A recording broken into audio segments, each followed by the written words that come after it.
AC circuit में एक topic है एसी वोल्टेज का आर एल तथा सी पर प्रभाव की तुलना। ठीक है, तो आप लोग को इसके पहले भी बताया गया था थोड़ा सा। तो यहाँ पर वहाँ जो बताया गया था वो था purely resistive, purely capacitive, purely inductive circuit में जो हमारा इफेक्ट होता है फेज़र डायग्राम या वेक्टर डायग्राम को लेकर के, या फिर पावर के फॉर्म को लेकर के। ठीक है, तो वो क्या होता है, एक सारणी के द्वारा आप लोग को बताया गया था। यहाँ पे क्या है, एक एसी वोल्टेज का आर एल तथा सी पर प्रभाव की तुलना यहाँ भी किया गया है। तो यहाँ पे क्या है कि आप लोग इस सर्किट को ध्यान में रखिएगा।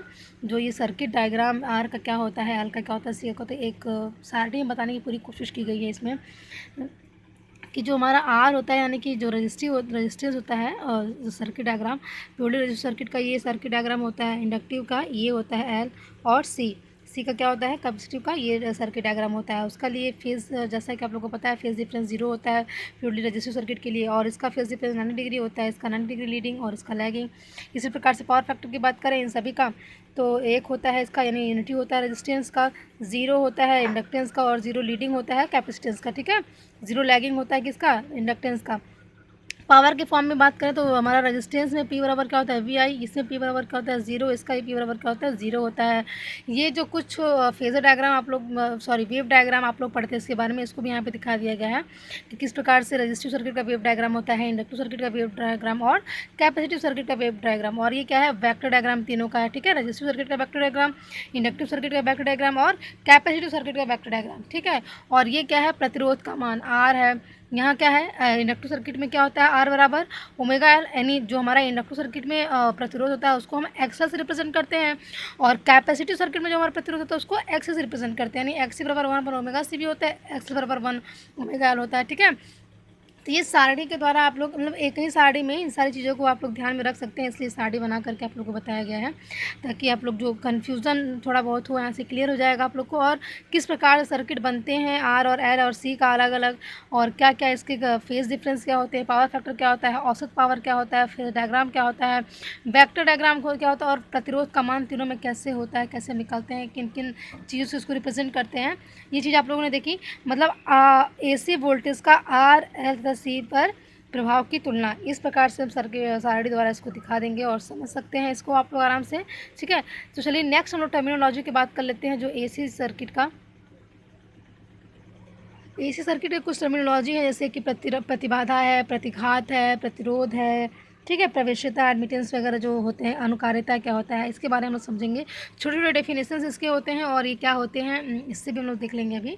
और जो हम लोगों ने भी प्रूफ किया था RLC सीरीज सर्किट के माध्यम से प्रतिबाधा जो आया था, ठीक है ना, उसको एक डेफिनेशन के तौर पे देख लेते हैं कि प्रतिबाधा क्या होता है। यहाँ देख लीजिए, इम्पीडेंस इसको जेड से रिप्रेजेंट करते हैं। होता क्या है कि किसी एसी सर्किट में धारा के मार्ग में, ठीक है, एसी सर्किट की बात हो रही है, इस एसी सर्किट को याद रखिएगा। अगर आप डेफिनेशन में एसी सर्किट नहीं लिखेंगे तो यहाँ प्रतिबाधा समझ में नहीं आएगा। इसलिए किसी एसी सर्किट की बात हो रही है तो किसी एसी सर्किट में धारा के मार्ग में जो अवरोध उत्पन्न होता है, ठीक है, धारा के मार्ग में जो अवरोध उत्पन्न होता है उसे क्या कहते हैं, परिपथ की प्रतिबाधा कहते हैं। ठीक है, इसे जेड से रिप्रेजेंट करते हैं। और इसका जो और ये डीसी सर्किट में क्या होता है, यह प्रतिबाधा जो होता है प्रतिरोध के रूप में कार्य करता है। ठीक है, और एसी सर्किट में जो प्रतिरोध के रूप में यहाँ प्रतिबाधा काम करता है। ठीक है, तो एवं इसका मात्रक क्या होता है, ओम होता है। इसका मात्रक क्या होता है, इस सर्किट में ओम होता है प्रतिबाधा का मात्रक।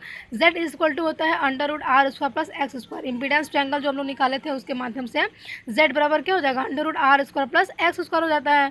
ठीक है, और इसमें R क्या है, रेजिस्टेंस है, X क्या है, रिएक्टेंस है। जैसे कि आप लोगों को इसको पता है, इसका हम लोगों ने प्रूफ भी किया था। ठीक है, तो डेफिनेशन अगर पूछे तो इस प्रकार से हम इसका डेफिनेशन दे देंगे, प्रतिबाधा का वोल्टेज ट्रायंगल के साथ, प्रतिबाधा ट्रायंगल के साथ। ये वोल्टेज ट्रायंगल नहीं, ये क्या है, इम्पीडेंस ट्रायंगल है। ठीक है, अगर अब हम बात ये तो हो गया प्रतिबाधा की बात, ठीक है, यानी इम्पीडेंस की बात। अब नेक्स्ट जो होता है प्रतिघात, रिएक्टेंस, एक्स, जिसको एक्स रिप्रेजेंट करते हैं। रिएक्टेंस क्या होता है कि प्रेरकत्व अथवा संधारित्र का वह गुण, यानी इंडक्टेंस और कैपेसिटेंस का वह क्वालिटी, प्रेरकत्व तथा संधारित्र का वह गुण जिसके कारण वह परिपथ में एसी करंट के प्रभाव का विरोध करता है। ठीक है, ध्यान दीजिएगा, जो प्रतिबाधा होती है, प्रतिघात, रिएक्टेंस, ठीक है ना, रिएक्टेंस जो होता है, रिएक्टेंस क्या होता है, प्रेरकत्व। ये केवल इंडक्टेंस और कैपेसिटेंस की बात हो रही है यहाँ पे। यह प्रेरकत्व तथा संधारित्र का वह गुण होता है जिसके कारण वह परिपथ में रिएक्टेंस, ठीक है, रिएक्टेंस वह गुण होता है प्रेरकत्व तथा संधारित्र में वह गुण होता है जिसके कारण वह परिपथ में एसी करंट के प्रवाह का विरोध करता है, ठीक है, एसी करंट का विरोध करेगा, चूंकि एसी सर्किट में ये होता है प्रतिघात, डीसी सर्किट में होता नहीं है, इसलिए एसी सर्किट की बात यहाँ हुई है, ठीक है। वह परिपथ में एसी करंट के प्रवाह का विरोध करता है, उनका प्रतिघात कहलाता है, ठीक है। इनका गुण भी प्रतिरोध की भांति ही होता है प्रेरकत्व के लिए इसे, ठीक है, इनका भी क्या होता है क्वालिटी प्रतिरोध की भांति ही होता है रिएक्टेंस का, लेकिन ये इंडक्टेंस में होता है और कैपेसिटेंस में होता है, इसलिए इसका अलग अलग नाम रखा गया है। इसलिए जो देखिए प्रेरकत्व के लिए इसे एक्सएल से, ठीक है, यानी इंडक्टेंस के लिए इसमें जो प्रतिरोध हम देखेंगे एक्सएल से, और संधारित्र के लिए यानी कैपेसिटेंस के लिए इसे क्या करेंगे एक्सी, एक्सी से क्या करते हैं रिप्रेजेंट करते हैं, तथा इसका मात्रक क्या होता है ओम होता है। एक्सएल इज इक्वल टू होता है ओमेगा एल बराबर 2πfl, और एक्सी इज इक्वल टू क्या होता है 1/ओमेगा सी इज इक्वल टू 1/2πfc होता है। तो ये रहा प्रतिघात रिएक्टेंस इसको कहते हैं, ठीक है। तो रिएक्टेंस के लिए क्या करेंगे हम इस प्रकार से इसका डेफिनेशन लिख देंगे। नोट इसमें एक चीज़ ध्यान रखिएगा, जो नेट रिएक्टेंस होता है यानी कुल प्रतिघात क्या होता है x इज इक्वल टू होता है एक्सएल माइनस एक्सी, जब एक्सएल बड़ा होगा एक्सी से, इसके लिए देखिए x बराबर एक्सएल माइनस एक्सी के लिए एक्सएल है और ये एक्सी है, और यहाँ पे क्या है ये आर प्रतिरोध, ये इसका वेक्टर डायग्राम दिखाया गया है। यानी कि नेट रिएक्टेंस की बात करें, अगर कुल प्रतिघात की बात करें तो कुल प्रतिघात x बराबर क्या होता है एक्सएल माइनस एक्सी होता है। तो यहाँ से हम देख लें प्रतिघात क्या होता है यानी रिएक्टेंस क्या होता है, आप लोगों ने जाना, इसकी डेफिनेशन याद रखिएगा, पूछ लेता है, इसलिए इसका डेफिनेशन बताया जा रहा है आप लोगों को। इसका डेफिनेशन प्रतिघात का डेफिनेशन, और एक चीज़ ध्यान रखिए, जो प्रतिघात होती है वो एक प्रकार का रेजिस्टेंस ही होता है, प्रतिरोध का ही काम करता है, लेकिन जो संधारित्र में प्रतिरोध का काम करता है उसको क्या कहते हैं एक्सी यानी कैपेसिटिव रिएक्टेंस, और जो इंडक्टेंस में प्रतिरोध का काम करता है उसको क्या कहते हैं एक्सएल से रिप्रेजेंट करते हैं यानी कि इंडक्टिव रिएक्टेंस, ठीक है ना, प्रेरणीय प्रतिघात, ठीक है। तो इस प्रकार से क्या किया हम प्रतिबाधा का हम लोगों ने डेफिनेशन जाना और प्रतिघात का डेफिनेशन जाना। इसके बाद हम बात कर लेते हैं प्रतिरोध। जैसे कि आप लोगों को प्रतिरोध के बारे में तो पता ही है कि किसी पदार्थ का वह गुण जो स्वयं में धारा का विरोध करता है प्रतिरोध कहलाता है, इसे आर से रिप्रेजेंट करते हैं, और इसका मात्रक क्या होता है ओम होता है, और उसका प्रतीक क्या होता है, इस प्रकार से इसको हम दर्शाते हैं, ठीक। अब नेक्स्ट जो होता है एडमिटेंस, प्रवेश्यता हिंदी में बोलते हैं, एडमिटेंस क्या होता है इसको हम वाई से डिनोट करते हैं। प्रवेश्यता, इसको ध्यान में रखिएगा, प्रवेश्यता किसे कहते हैं एडमिटेंस, पदार्थ का वह गुण, ठीक है, पदार्थ का वह गुण जो प्रतिबाधा का विलोम होता है, ठीक है, पदार्थ की एडमिटेंस क्या होता है प्रतिबाधा का विलोम होता है, यानी पदार्थ का वह गुण प्रतिबाधा का विलोम होता है, इसे वाई से रिप्रेजेंट करते हैं, और इसका मात्रक क्या होता है ओम इनवर्स या महो या साइमन होता है, ठीक है। अतः प्रवेश्यता इज इक्वल टू क्या हो गया 1 प्रतिबाधा। तो छोटे छोटे टर्म्स में ये डेफिनेशन पूछ लेते हैं, इसलिए इसका डेफिनेशन याद रखिएगा। प्रवेश्यता इज इक्वल टू क्या होता है यानी एडमिटेंस इज इक्वल टू क्या होता है 1 इम्पीडेंस, ठीक है। y is equal to 1/z ohm inverse यानी साइमन या ओम इनवर्स, इसको क्या कर महो से हम रिप्रेजेंट करते हैं, इसका मात्रक होता है सॉरी, ठीक है। y इज इक्वल टू क्या होगा √g² प्लस b स्क्वायर, यहाँ पे g क्या है चालकता है, कंडक्टिविटी है यानी कंडक्टेंस इसको बोलते हैं, और b क्या है ससेप्टेंस है, ठीक है ना, b क्या है अनुकारिता यानी ससेप्टेंस है। अनुकारिता देख लेते हैं क्या होता है, चालकता आप लोगों को पता ही है, अनुकारिता देख लेते हैं क्या होता है। अनुकारिता पदार्थ का वह गुण प्रतिघात का विलोम होता है। अनुकारिता क्या होता है ससेप्टेंस क्या होता है, पदार्थ का वह गुण होता है जो प्रतिघात का विलोम होता है। और प्रवेश्यता किसका विलोम है, प्रतिबाधा का विलोम, यानी एडमिटेंस किसका विलोम होता है प्रतिबाधा का, और ससेप्टेंस किसका विलोम होता है प्रतिघात का विलोम होता है। इस चीज़ को ध्यान में रखिएगा कि पदार्थ का यह गुण प्रतिघात का विलोम होता है, इसे बी से रिप्रेजेंट करते हैं, एवं इसका मात्रक क्या होता है ओम इनवर्स या महो या साइमन होता है। अनुकारिता इज इक्वल टू हो जाएगा 1 प्रतिघात, यानी कि बी इज इक्वल टू क्या हो जाएगा 1/x ये ओम इनवर्स, ठीक है। तो यहाँ से B L is equal to क्या हो जाएगा 1/2πfl, ठीक है, प्रतिघात होता है ना, तो बी एल यानी इंडक्टेंस की बात करें तो 1/2πfl हो जाएगा, और बी सी यानी कि अगर कैपेसिटी में बात करें तो बी सी इक्वल टू क्या हो जाएगा 2πfc, एक्स एल बराबर हो जाएगा 2πfl होता है, इसलिए यहाँ पे बी एल बराबर हो गया, एक्स सी इक्वल टू क्या होगा 1/2πfc। तो इस प्रकार से क्या हुआ ससेप्टेंस क्या होता है किसका प्रतिलोम होता है प्रतिघात का प्रतिलोम होता है विलोम होता है, और प्रवेश्यता किसका होता है प्रतिघात का, ठीक है, यानी सॉरी प्रतिबाधा का। इम्पीडेंस का विलोम जो होता है वो प्रवेश्यता होता है, और जो प्रतिबाधा होती है यानी रिएक्टेंस का जो विलोम होता है वो क्या होता है ससेप्टेंस होता है। तो यहाँ से हम ससेप्टेंस और एडमिटेंस और इम्पीडेंस तथा रिएक्टेंस के बारे में जाने, किस प्रकार से इसके डेफिनेशन होते हैं, कैसे इसको हम लिखेंगे और किस प्रकार से इसको हम बताएंगे, ठीक है ना। यहाँ पे कंडक्टेंस भी देख लीजिए आप लोग। कंडक्टेंस की डेफिनेशन क्या होती है, जिसको जी से डिनोट करते हैं, पदार्थ का यह गुण प्रतिरोध का विलोम होता है। ठीक है, कंडक्टेंस होता है यानी प्रतिरोध का विलोम होता है, इसे जी से रिप्रेजेंट करते हैं और इसका मात्रक क्या होता है, ओम इनवर्स यानी महो या साइमन होता है। अर्थात चालकता इज इक्वल टू क्या होता है, 1 अपन प्रतिरोध होता है, जी बराबर 1/r। Z is equal to का होता है 1/√r² plus x square impedance triangle से। और एडमिटेंस ट्रायंगल, जब इम्पीडेंस ट्रायंगल हमारा ये होता है, हमको पता है Z इज इक्वल टू का होता है √r² plus x square impedance triangle. तो इसी प्रकार से हम एडमिटेंस ट्रायंगल को भी निकाल सकते हैं। एडमिटेंस ट्रायंगल में एक्स क्या हो जाएगा, बी, ये जी और ये वाई इज इक्वल टू क्या हो जाएगा, जी स्क्वायर प्लस बी स्क्वायर। तो इस प्रकार से हमने देखे कुछ डेफिनेशन, इंपॉर्टेंट डेफिनेशन है, ये पूछते हैं, इसलिए आप लोगों को ये डेफिनेशन बता दिया गया और इसमें आप लोग कंफ्यूज भी नहीं रहिएगा। तो एक एक करके जो डेफिनेशन हमारा कंडक्टेंस का, ससेप्टेंस का है, ठीक है, एडमिटेंस क्या क्या होता है, रेजिस्टेंस क्या होता है, इम्पीडेंस क्या होता है और रिएक्टेंस क्या होता है, इसके बारे में जाने। अब नेक्स्ट हम लोग बात करेंगे पॉलीफेज सर्किट की। ठीक है, पॉलीफेज सर्किट देखिए, पॉलीफेज सिस्टम, ठीक है, सर्किट नहीं, पॉलीफेज सिस्टम के बारे में पढ़ना आप लोग को, ऐसे सर्किट का। ये पॉलीफेज सिस्टम यानी बहुकला प्रणाली। क्या होता है पॉलीफेज सिस्टम, ऐसी प्रणाली जिसमें दो या दो से अधिक कला वाली राशि का उपयोग किया जाता है, यानी ऐसा सिस्टम जिसमें दो या दो से अधिक फेज वाले क्वांटिटी का उपयोग किया जाता है, पॉलीफेज सिस्टम कहलाता है। जैसे 2 phase system, 3 phase system, 4 phase system और 6 फेज सिस्टम etc।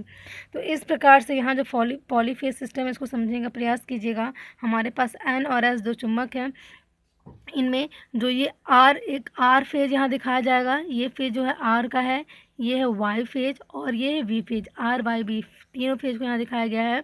और इसको ये ओमेगा कोणीय वेग से ये घूम रहा है यहाँ से, यानी कि इसको हम N और S के बीच में जो हम यहाँ RYB तीनों फेज को रखे हैं, 120 की डिग्री की दूरी पे रखे हैं इसको हम लोग समझेंगे जब डेल्टा कनेक्शन और स्टार कनेक्शन पढ़ेंगे, उसमें हमारा वेक्टर डायग्राम होता है उसके माध्यम से। तो पॉलीफेज के लिए हम ये डायग्राम पहले तो बनाएंगे, उसके लिए RYB को यहाँ रिप्रेजेंट कर रहे हैं, यानी R के एक टर्म को A और A डैश, Y के एक टर्म को C डैश से रिप्रेजेंट किया गया, B के एक टर्म को यानी B डैश से रिप्रेजेंट किया गया है, RYB तीनों फेज को यहाँ पर रिप्रेजेंट किया गया है। इसमें देख लेते हैं कि इसमें जो 3 फेज सप्लाई का मेन हमको जो तो पॉलीफेज सिस्टम जो होता है, बहुकला प्रणाली यानी कि बहुकला यानी दो या दो से अधिक जो हमारे पास फेज होते हैं, उनके सिस्टम के बारे में पढ़ना है। जो हमारा 3 फेज सप्लाई का उत्पादन होता है, 3 फेज किस प्रकार से हमारा उत्पादित होता है उसको देख लेते हैं कि जब किसी चुंबकीय क्षेत्र में 3 कुंडलियों को परस्पर 120 डिग्री पर स्थित करके एक समान कोणीय वेग ओमेगा से घुमाया जाता है। यानी जब किसी चुंबकीय क्षेत्र में, ठीक है, जब किसी चुंबकीय क्षेत्र में 3 कुंडलियों, ठीक है, RYB यहाँ पे 3 कुंडलियों को परस्पर 120 डिग्री पर, 120 डिग्री पर इसको रखा गया है, 120 डिग्री पर स्थित करके एक समान कोणीय वेग ओमेगा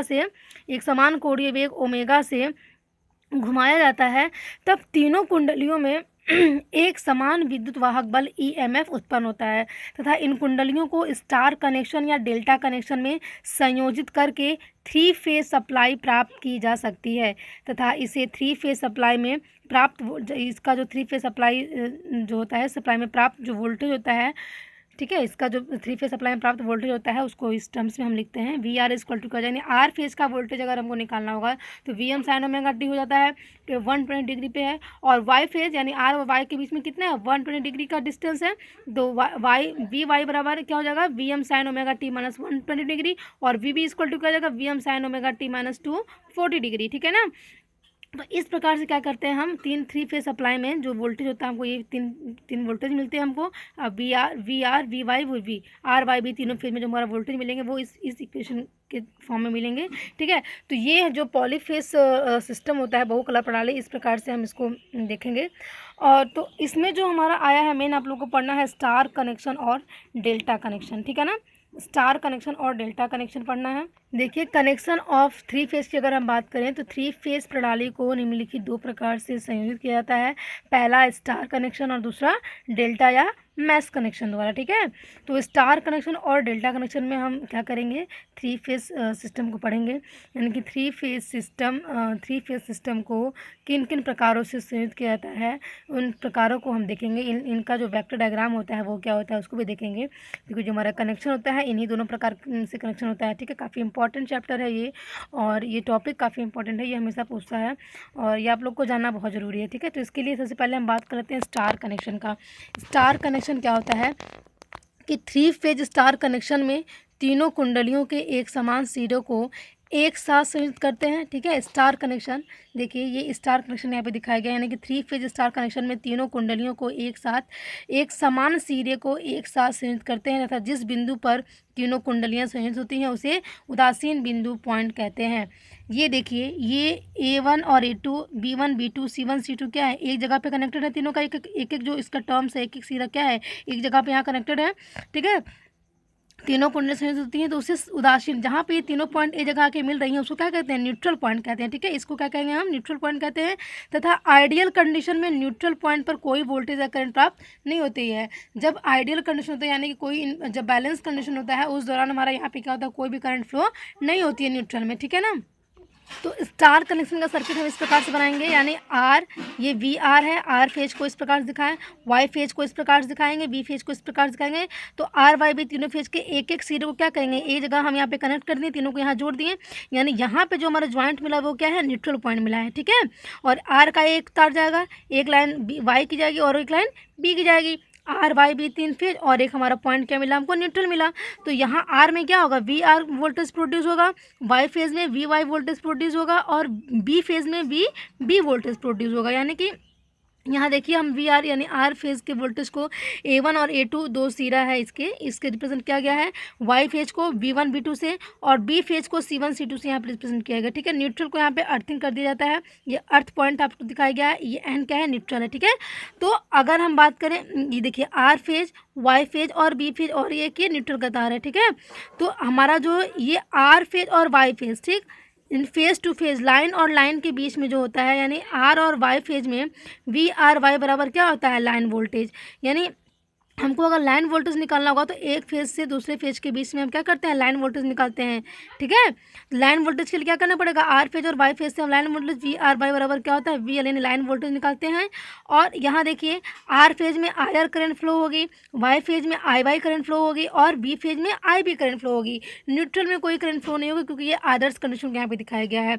न्यूट्रल में करंट तब फ्लो होगी जब इनबैलेंस कंडीशन, अनबैलेंस कंडीशन होता है, वहाँ पे न्यूट्रल पे हमारा क्या होता है, करंट फ्लो होता है। इसीलिए इसको यहाँ पे क्या किया गया है, अर्थ किया गया है, ताकि जो आप अगर अनबैलेंस कंडीशन पे करंट फ्लो भी हो तो सर्किट को कोई नुकसान पहुंचाए बिना ये क्या करे, अर्थ हो जाए। ठीक है ना।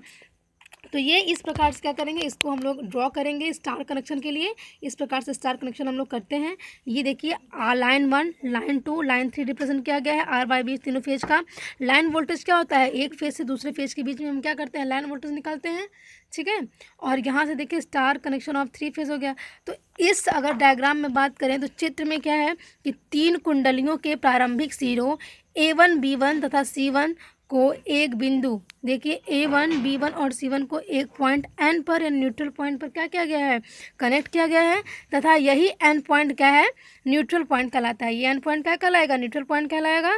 तथा शेष तीनों सिरों को R Y तथा B से दिखाया गया है। ठीक है, जो ये तीनों टर्मिनल यहाँ इसके एक सिरों को न्यूट्रल पॉइंट से कनेक्ट कर दिया गया है, बाकी जो तीनों सिरे हैं आर फेज, वाई फेज और बी फेज में यहाँ दिखाया गया है। ठीक है, तथा इन्हीं तीनों बिंदुओं पर सप्लाई ली या दी जाती है। आर वाई बी तीनों फेज के द्वारा हम सप्लाई किसी को देते हैं और सप्लाई लेते हैं।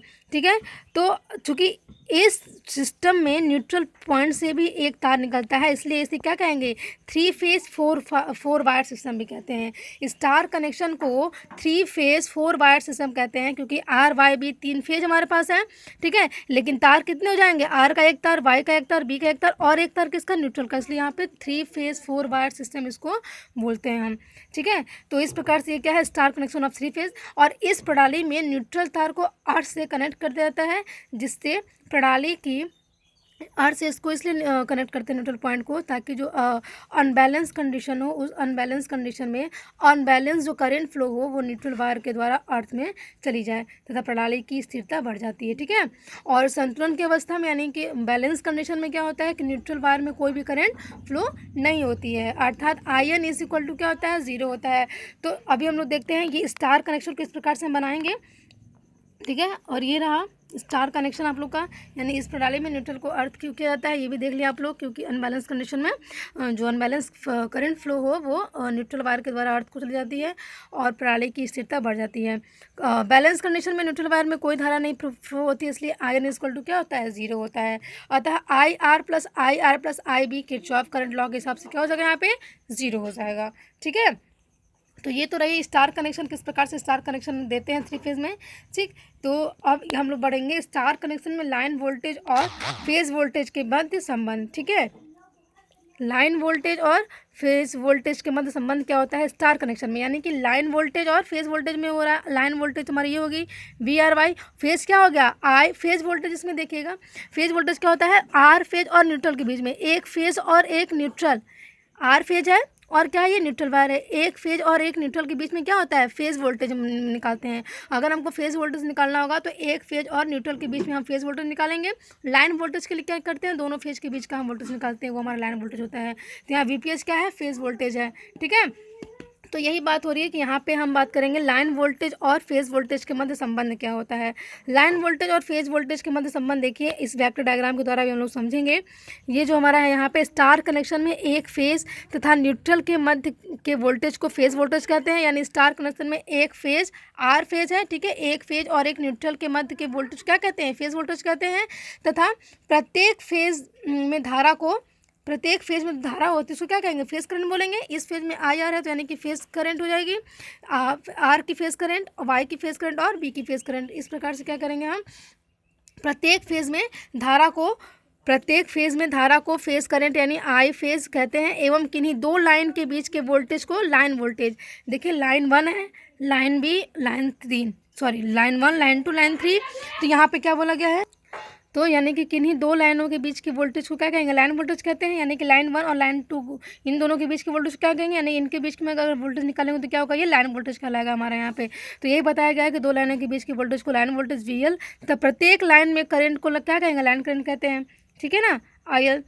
अब देखिए ये हमारा जो है, ये हमारा